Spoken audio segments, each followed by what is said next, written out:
Biz yapan insani ve İslami değerleri yeniden ihya etmek ve yaşanılır kılmak, toplumsal huzuru ve barışı sağlamak, hak ve hürriyetlerinin tanıtıp kullanılması zeminini oluşturmak, toplumun değerlerini siyasete taşımak, hakim kılmak, toplumu sistemle değil, sistemi toplumun inanç değerleriyle uyumlu hale getirmek, Hüdapar'ın kurulduğu günden bu yana savunduğu temel gaye ve prensiplerden yalnız birkaçıdır. Bismillahirrahmanirrahim.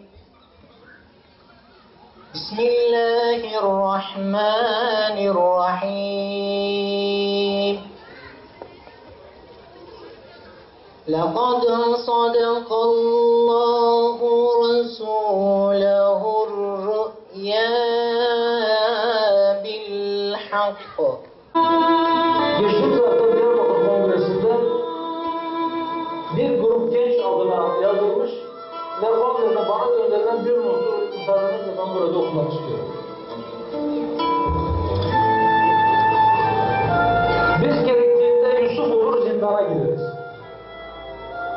Biz gerektiğinde Nuh olur 1000 yıl tebliğ yaparız.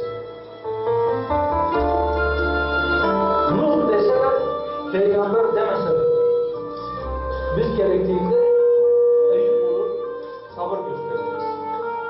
Biz gerektiğinde İbrahim olur, teslimiyet gösteririz. Biz gerektiğinde İsmail olur, kurban olur. Biz gerektiğinde yine Yusuf olur, Allah'ın izniyle ülkeyi yönetir.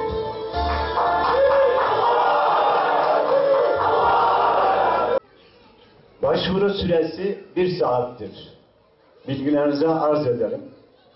Halkımızla iç içe olduk. Halkımızın sorunlarını, sıkıntılarını, halkımızın derdini, kederini kendimize dert, keder olarak bildik. Her dem, her zaman, her ortamda, her platformda halkımızın yanında yer aldık. Halkımızın sorun ve sıkıntılarını gündeme taşıma adına, kamuoyuna taşıma adına bir dizi çalışmalar yürüttük. Bunu rapor haline getirdik. İlgili ve yetkili mercilere götürdük. Halkın sesi olmaya çalıştık. Halkla birlikte hareket ettik. Halkımızın sorun ve sıkıntılarını kamuoyuna taşırken, yetkili mercilere götürürken illaki sıkıntılar çektik. Önümüze engeller konuldu. Ama yılmadık.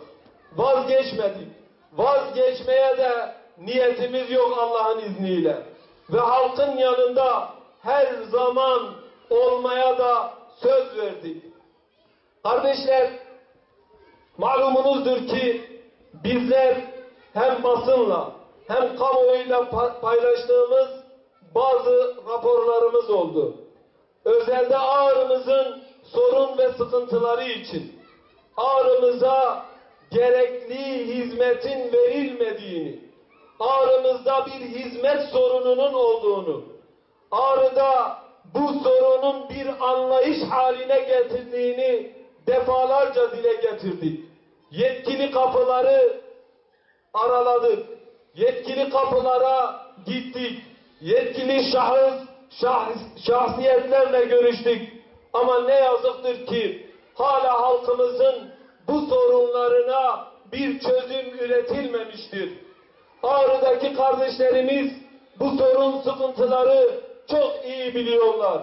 Ağrı'nın öncelikli sorunlarını raporlaştırırken hepinizin malumudur ki Ağrı'da işsizlik had safhadadır.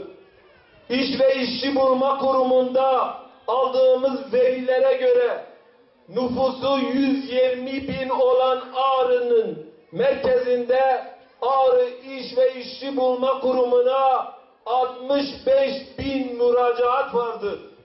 Bunların 18 bini aktif bir şekilde sıra bekliyor. Kardeşler, bu demek oluyor ki neredeyse her hanede bir kişi, iki kişi işsizdir. Bu bizim Ağrı gibi bir küçük nüfusa sahip bir il için büyük bir sorun ve büyük bir sıkıntıdır değerli kardeşler. Biz bunu raporlaştırdık ve çözüm önerilerimizi de ilettik. Ama maalesef hala bir ses çıkmadı. Kardeşler, yine ilimizin sağlık sorunu had safhadadır. Yanılmıyorsam içimizde şöyle bir baktığımız zaman bu memleketin çocuğu olan her insanın muhakkak ailesinden biri Erzurum yolunda hastanelere giderken yolda vefat etmiştir. Bu sorun ve sıkıntıları yaşamayan hiçbir aile Ağrı ilinde kalmamıştır kardeşler. 7 yıldır devam eden bir hastane vakası vardır Ağrı'da ama hala çözülmedi. Yetkili idari merciler Mart ayı dediler ama bunu da göz ardı ettiler. Niye bu çifte standartın bizim memleketimizde uygulandığının muhasebesini hepimizin yapması lazım. Kardeşler, bunun bir sebebi vardır. Eğer sen çalışmanın ve anlayışının merkezine insanı oturtmasan, insana hizmeti ibadet şuuruyla yapmasan bu hizmet gelmez. Gelmediği gibi de oyalatır insanları. İnsanlar bir ümit içerisinde hayatlarını bu şekil beklerler değerli kardeşler. Kardeşler, yine memleketimizin sağlık sorunlarının yanında işsizlik sorunu, eğitim sorunu, belediyecilik anlayışının sorunu, mahallelerimiz çöp yığınına dönüşmüş, temizlik anlayışımız yok. Kardeşler, yol sorunumuz var, asfalt sorunumuz var. Biz insan olarak Allah'ın yaratmış olduğu beşer olarak, eşrefi mahlukat olarak, yaratılmışların en şereflisi olarak bizler hizmetin en iyisine layıkız.